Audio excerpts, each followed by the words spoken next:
गीत मिरवण बैल सोचन गारेवा गार डोंगराची हवन बैल डोंगराची हवन बैल सोचन गारेवा गार डोंगराची हवन बैल सोचन गारेवा गार डोंगराची हवन जसं माझे पप्पा गेले तसं कोणाची जाऊनी हीच आहे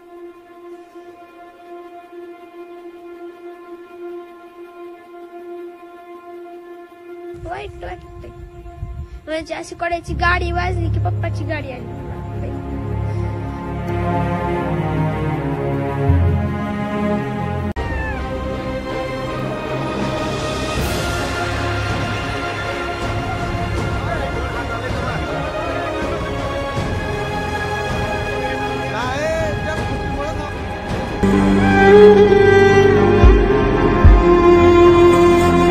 एकीकडे धाराशिव जिल्ह्यात अतिवृष्टी आणि महापुरामुळे हातातोंडाशी आलेला घास हिरावला असून पिकांचे मोठे नुकसान झाल्यामुळे शेतकऱ्यांचा संसार उघड्यावर आले असताना जिल्हाधिकारी कीर्ती किरण पुजार आणि निवासी उपजिल्हाधिकारी शोभा जाधव हे दोघे तुळजापूर नवरात्र सांस्कृतिक उत्सवात एका गाण्यावर ठेका धरत असतानाचा व्हिडिओ सोशल मीडियावर व्हायरल होत आहे।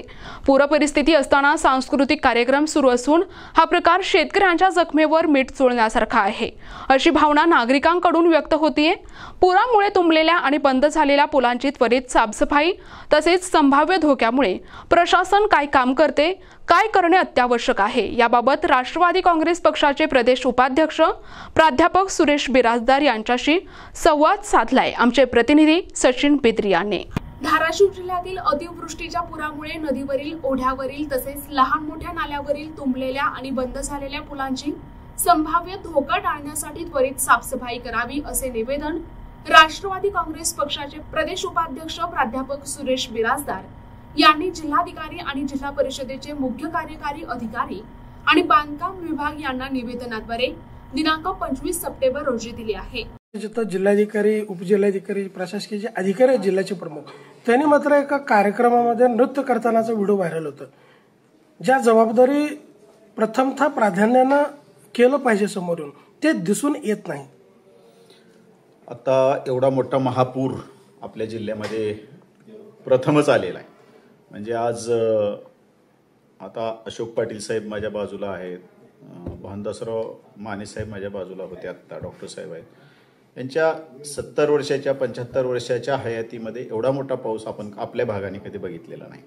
प्रचंड मोठा पाऊस पडलेला आहे आणि चालूच आहे। अशा परिस्थितीमध्ये अतिवृष्टी झाल्यानंतर पहिल्या दिवसापासून आम्ही वेगवेगळ्या भागामध्ये फिरतोय म्हणजे प्रत्येक गावामध्ये जाण्याचा प्रयत्न करतोय, माहिती घेतोय आणि ती माहितीच्या आधारे आपण प्रशासनाला कळवतोय आणि आमच्या नेत्यांना पण कळवतोय की अशी नुकसान आज झालेली आहे। परवा अजितदादा पवार साहेब आले होते, त्यांच्याबरोबर दिवसभर आम्ही होतो, त्यांच्याबरोबरही माहिती घेतली आणि बघितलं। त्याच्यामध्ये एक गोष्ट लक्षात आली की आता जे महापूर आला ते फ्लडमुळं बरीचशी पुलाची पाईप किंवा पुलाच्या त्या कमानी आहेत त्याच्यामध्ये खूप मोठं झाडं झुडपं बुंदे जाळवण म्हटलं जातं आपल्याकडे ते अडकलेलं आहे आणि ते ब्लॉक होऊन बसले। म्हणजे आता भोमपरंडा भागामध्ये बघत असताना 20-25 फुटाच्या वरपर्यंत त्या पुलावर जे रेलिंग होतं तिथं सुद्धा ते झाडं झुडपं अडकलेली होती। तर अशा परिस्थितीमध्ये आज 27, 28, 29, 30 पर्यंत मोठा पाऊस दाखवला जातो आणि हा जर मोठा पाऊस परत आला आणि परत फ्लड पूर्वीसारखा आला तर ही सर्व कोंडलेली ब्लॉक झालेली तुंबलेली ही जी पूल आहेत याच्यामुळे पूर्ण पाणी बाहेर पडेल आणि पूर्वीपेक्षा जास्त फ्लड येईल आणि शेतीचं नुकसान मोठ्या प्रमाणात होईल। म्हणून मी माननीय जिल्हाधिकारी महोदयांना पत्र लिहिलं आणि सीओना पत्र लिहिलं म्हणजे सार्वजनिक बांधकामच्या अधीक्षक अभियंत्याला सगळ्यांना पत्र लिहिलं आणि सांगितलं की आपल्या हातात 1-2 दिवस आहेत म्हणजे काल लिहिलं कालही आणि आजही आपल्या हातात आहे हे जाळवण काढा। जर आपल्याला उद्यापासून जर पाऊस चालू झाला तर हे खूप मोठा संकट आहे आणि याच्यातून आपल्याला हे करायचं असेल तर ताबडतोब मशिनरी लावा आणि ते जाळवण काढा। एवढंच नाही मी स्वतः मशिनरी लावून बऱ्याच पुलाची आता कालपासून आम्ही स्वतः ते जाळवण म्हणतात किंवा ते झाडं झुडपं अडकलेली आहेत काढत आहोत आणि मला समाधान आहे। निवेदनात म्हटले आहे की धाराशिव जिल्ह्यात मागील 15 ते 20 दिवसांपासून मोठा पाऊस आणि अतिवृष्टी होत आहे.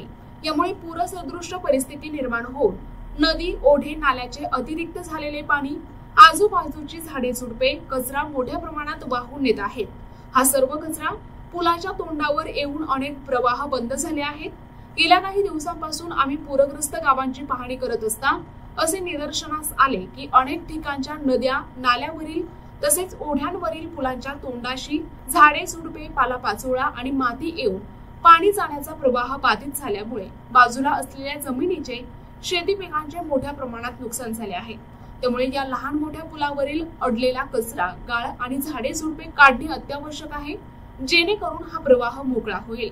आणि मला समाधान आहे की मी ज्यावेळेस कलेक्टरना पत्र दिलं, बोललो, कलेक्टरांनी सर्व डिपार्टमेंटला माझ्या पत्राचा रेफरन्स देऊन की हे ताबडतोब करा आणि अशा पद्धतीनं मशीननं कशा पद्धतीनं ते झाडं झुडपं काढता येईल आणि पाणी जाण्यासाठी, फ्लड निवारण, निचरा होण्यासाठी काय करता येईल ह्याचा आदेश दिलेला आहे. आदेश दिलेला आहे, पण प्रशासकीय हालचाली दिसून आल्या का त्याच्यात? नाही आहे.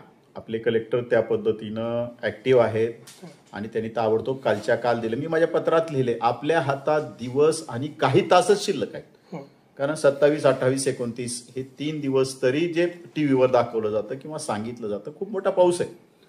तर या पावसाचा फ्लड येणारच आहे आणि त्याच्यासाठी जे प्राथमिक आहे, आता बाकीच्या गोष्टी आहेत, मग नदीच्या कडचा, तेरणा नदीच्या कडचा, मांजरा नदीच्या काठच्या पुरामुळं जमीन खरडून गेलेले, त्यांचे विषय वेगळे आहेत. तूर अजिबात पिवळी पडून गेलेली आहे. सोयाबीन चांगलं आलं होतं, खूप चांगलं पिकं ह्या वर्षी आलेली होती, पण संकट हे शेतकऱ्याच्या मागं आहे. आलेली पिकं सुद्धा आता काढता येत नाहीत आणि ते आता वापू लागले. सोयाबीनचं पीक जर बघितलं ते वरच्यावरच वापू लागलंय, म्हणजे त्याला मोडं फुटलेले आहेत. तर या सगळ्या गोष्टीचा ह्याच्यातून आपल्याला सर्वांना मिळून शेतकऱ्यांना धीर द्यायचा, त्याला मदत करायची. शेतकरी राजा प्रचंड अडचणीत आहे आणि त्याला मदत करणं हे तुमच्या माझ्या सर्वांचं कर्तव्य आहे. राज्यावर, विशेष करून मराठवाड्यावर एवढं मोठी दयनीय अवस्था असताना जिल्हाधिकारी, उपजिल्हाधिकारी एखाद्या कार्यक्रमावर नृत्य करतात, हा व्हिडिओ व्हायरल होतोय, हे तुम्ही कसं? नाही, मला काय तो कधीचा आहे वगैरे काय तेवढं माहिती नाही. त्या विषयावर पण मला एवढं वाटतं की आपल्या जिल्ह्याचे जिल्हाधिकारी असतील, CO असतील, ही सर्व मंडळी खूप चांगलं काम करतायत, डे अँड नाईट करतायत. मला त्याच्याविषयी, त्यांच्याविषयी त्यांनी काय करतायत खाजगी आयुष्यामध्ये पेक्षा, त्यांनी आता या फ्लडमध्ये, आता मी पत्र पाठवलेल्या 2 तासामध्ये त्यांचं पत्र निघालं, सर्व डिपार्टमेंटला गेलं, मला त्याची कॉपी त्यांनी पाठवली की या पद्धतीनं तुम्ही पण फॉलोअप घ्या. आणि आम्ही बी काय करतोय माहितीये का, आम्ही नुसतं सल्ला देत नाही, आम्ही स्वतः आमची मशीन लावली, एक मशीन आम्ही लावली, 2 मला वाटते काल 2 मशीन होत्या चालू, म्हणजे आमची डिझेल घालतोय, आम्ही ते भाड्यानं लावतोय, आम्ही ते सगळं काढतो, सर्व झाडं झुडपं काढतोय. एक वन ऑफ द ह्याच्यात मदत करण्याचं हे विचार आहे. त्याची एकूणच पाहिलं तर शेतकऱ्यांची अशी भावना आहे की पंचनामा नको, कारण पंचनामा करायला काही शिल्लक उरलंच नाही. बऱ्याच पुढाऱ्यांनी, नेत्यांनी, मंत्र्यांनी सर्व पाहणी केलेली आहे. एकूणच पाहता तर पंचनामा करायला काही शिल्लक उरलंच नाही. कशाचा पंचनामा करायला? पंचनामा का शेतकऱ्यांचाच परिणाम करायचा?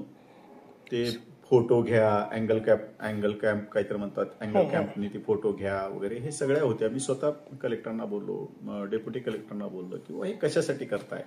आता हे जर प्रोसिजर असेल शासनाची, पंचनामा करावं लागतं किंवा सेंट्रलची मदत मिळण्यासाठी काय असेल तर ते आपल्याला माहिती आहे. जे आपल्याला माहित आहे तेवढ्यापुरतं आपण बोलतोय किंवा सरसगट शेतकऱ्यांना ही मदत मिळालीच. प्रतिनिधी सचिन बिद्री, NTV न्यूज मराठी, उमरगा, धाराशिव.